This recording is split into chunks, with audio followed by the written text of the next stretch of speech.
Welcome in, everyone, to another episode of my Dynasty Fantasy Football YouTube channel.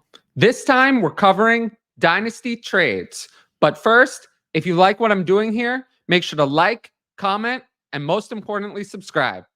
But with that said, let's get into trade number one.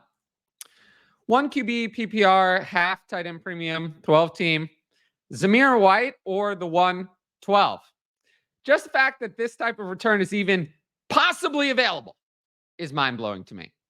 What has White done in the NFL to merit this return? As a rookie in 2022, 17 carries for 70 yards, no catches. That's it. No touchdowns, no catches. 2023, 104 carries, 451 yards, a touchdown, 15 catches for 98 yards. He was fine replacing Josh Jacobs, but there's no evidence that he'll be great on a large workload. No evidence that he'll be great over a long period of time. He turns 25 years old in September, so it's not like we're talking about a 21 or a 22-year-old player. He has a history of torn ACLs. He's torn both of them previously in his career.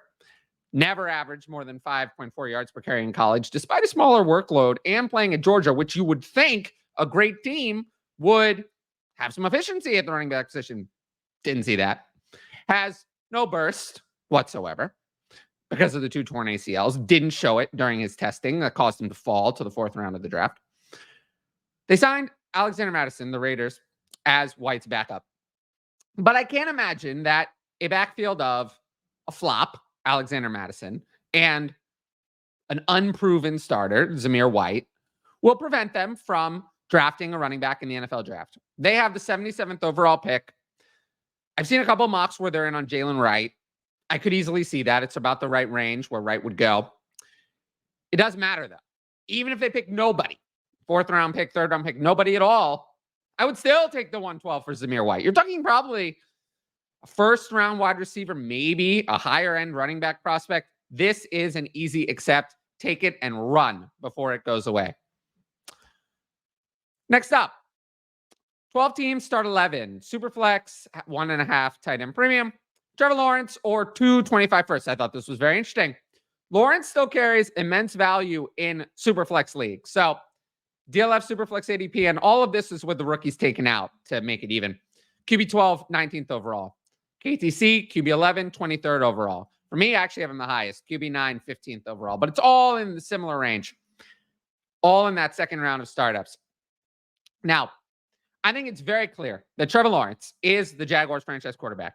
I expect them to give him a contract extension, possibly early, so it's on the cheaper side. If you wait until the last minute, the contract extension is huge.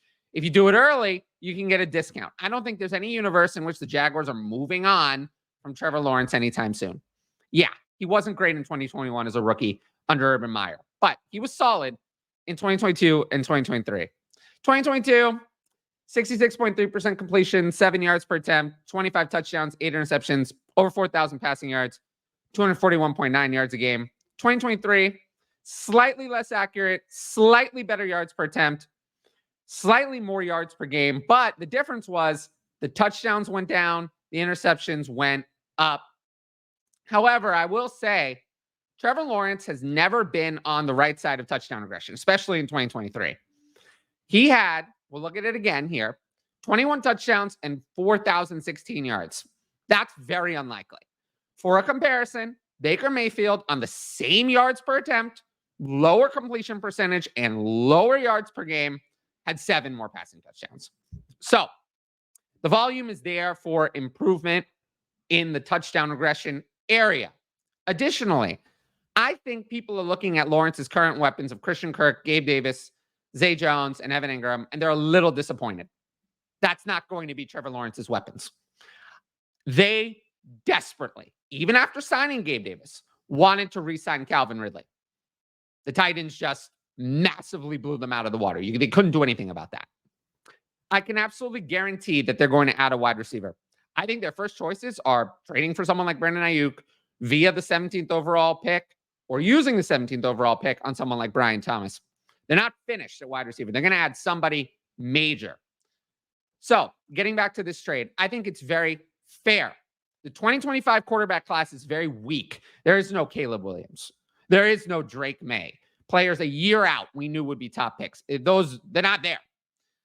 It certainly will not have 3 quarterbacks taken in the top 5, like 2021, 2023, and 2024. I'm not saying it's going to be as bad as 2022, but I'm slightly more willing to trade away 2025 firsts in a super flex than I would be first round picks in some other years. I just don't think there's going to be a Caleb Williams type. That asset's not going to exist. So if neither of these firsts are looking like they're early, I'm fine sending this. But I think you can actually get something back with Trevor Lawrence. I try to push for getting a second back with Trevor Lawrence. Be aggressive. I'm not loving it. So if I'm kind of on the fence about a deal, push for more. Be aggressive. Because those minor edges are how you win in Dynasty. Next up, and this one's a little bit easier, Diontae Johnson and Zack Moss for Mark Andrews. I'd be giving up Andrews. I already have Laporta and Pitts. So for me, the fact that you already have Laporta and Pitts doesn't matter. You still want to get good value for your players. In a 10-team, these high-end quarterbacks and tight ends matter a little bit more. Why is that? Because it's easier to fill in the depth at running back and wide receiver. There's just a limited number, though, of high-end quarterbacks, especially high-end tight ends. There aren't 10 of them. Not every team can have one. So a player like Mark Andrews, I value maybe slightly more than I would in a 12-teamer. Now, with Andrews, what are we getting? Let's look. 4.3 catches and 56.8 yards a game in 2019. 4.1 catches, 50.1 yards a game in 2020. 2021, 6.3 catches and 80.1 yards a game. And then 4.9 catches, 56.5 yards a game. 4.4 catches and 54.4 yards a game in 2023. So Andrews is not in decline. I don't think it was, he was getting better, then 2021 was the peak, and now we're in decline. I don't think that's the case. I think 2021 was just an outlier. It was a massive outlier because the rest of his career is very consistent outside of that year. He's never going to be Travis Kelce. That's okay. But as long as he's healthy, he's going to be a mid to high-end tight end 1. Diontae Johnson, changing teams at 28 years old. Zack Moss, never actually been a starter in the NFL for more than a few games. I would take Mark Andrews here, and it's not that close for me. Now, Hollywood Brown for the 208 and 25 second. I don't hate the price on Brown here, but it's not my favorite. Remember, Brown is on a 1-year prove-it deal with the Chiefs. Juju had the same thing in 2022. Didn't lead to anything long-term for him, despite the fact that he was decent in Kansas City. Of course, Brown and Juju have nothing in common as players. Totally different. But Brown had a rough 2023 season, and that's fair to acknowledge. 51 catches on 101 targets for 574 yards and 4 touchdowns. Not really good in any way. Very low catch rate. Might be some due to poor quarterback play. However, if I have Brown, I actually kind of like this from a risk perspective. 208 and 25 second, those values they're not going to go down because of the NFL draft. Those are stable assets. What's not stable is Hollywood Brown. If the Chiefs draft a wide receiver in the first round, which they might, I think it's about 50-50. I think they could wait till the second. They could take one in the first. We will see. But if they do, Brown will lose a lot of value because I think it's very clear that it'll be Rashee Rice and that first round wide receiver competing for wide receiver 1 and 2, and Brown will be considered wide receiver 3. And it'll push him down. So if I can get a fair offer that mitigates all of the risk, and I think this is fair, I would take the offer. So I would rather have the picks over Brown. I'm fine paying one of these things to acquire Brown if I'm on the buying side, but not both. Last trade. And I wanted to include at least one big trade in here. I love Justin Herbert, but this is a very interesting trade. 12-team, start 10, Superflex PPR, 1.5 10 in premium. 103 in Jahmyr Gibbs or Justin Herbert, Josh Downs, and the 201. I think Justin Herbert is a buy in most cases. This is not one of them. Josh Downs and 201, they're nice pieces, but they don't compare to Jahmyr Gibbs. And while 103 could be Jaden Daniels or Drake May, it'll be one of those quarterbacks. Not as good as Justin Herbert, but the difference between Gibbs and Downs and 201 is a lot more than that 103 and Justin Herbert at this point. Herbert and that 103 are probably not going to be that far off. So I would lean on the 103 side, take the downgraded quarterback to upgrade to the super stud running back in Gibbs, and maybe somehow Marvin Harrison Jr. falls to 103. You make up the quarterback another way, and then you have even more value. So either way, I would take the 103 side. Now, I want to move into some free agency news. We have one little piece, but I actually think it's kind of interesting. Josh Reynolds signed with the Broncos, 2 years up to $14 million. And I think it's kind of interesting. Reynolds kept Jameson Williams off the field at times in 2022 and 2023. 38 catches, 479 yards, and 3 touchdowns in 2022. 40 catches, 608 yards, and 5 touchdowns in 2023. More yards and catches than Jameson Williams, both total and per game over both seasons. I am concerned that Reynolds could just do the same thing in Denver that he did in Detroit. Nominal wide receiver 2 that keeps the wide receiver 3, Jameson Williams, and now Marvin Mims off the field in 2 wide receiver sets. I'm not sure. It's a lot of money for a backup. So for Josh Reynolds, I'm not super interested in him. There's really no upside. This offense is horrible. I don't think it's going to support anyone beyond Courtland Sutton. So I moved him up 8 spots. I guess I'm not interested. I'd sell him for any third.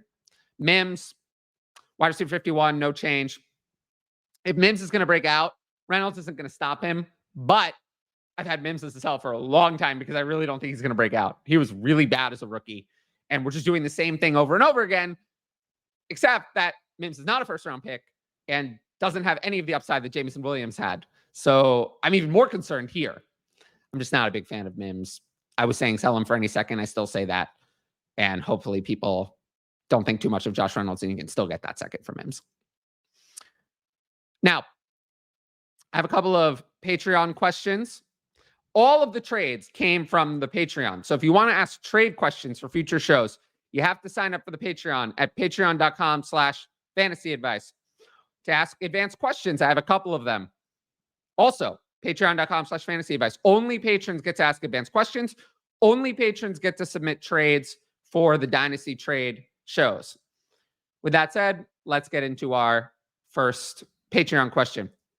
Is Justin Fields a buy low, albeit a risky one? Seems like a low floor, but a very high ceiling opportunity. I agree with that.